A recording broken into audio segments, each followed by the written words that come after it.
So from our analysis, music did seem to have the strongest evidence, but it's also worth to consider that there was a lot of variances in the quality and quantity of the evidence.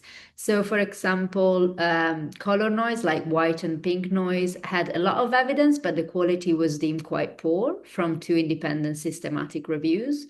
While, for example, for bedtime story, there's just not that much evidence out there as a standalone treatment just before bed.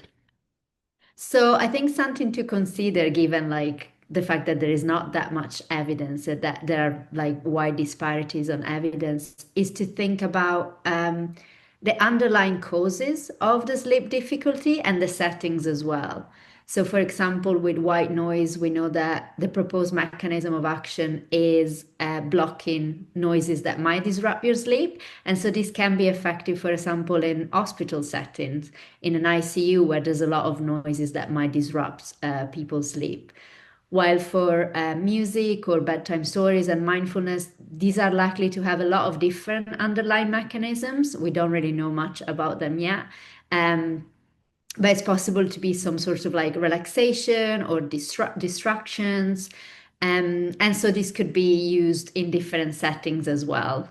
So I guess a good recommendation for now would be just to offer them as a package of tools, and have like a wide variety of them as well, because it's probably likely to be very dependent on individual differences and preferences as well.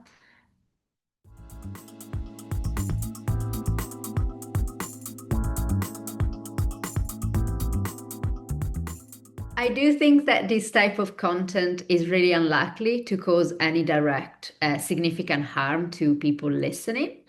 But however, the fact that these are branded as wellness product, unquote, rather than like clinical treatment for insomnia, for example, should not exempt them from showing any evidence on their efficacy or on their safety.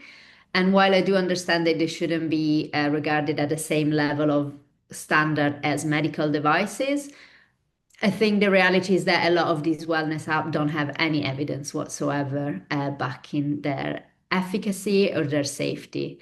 And this can cause some direct and indirect problems to the user.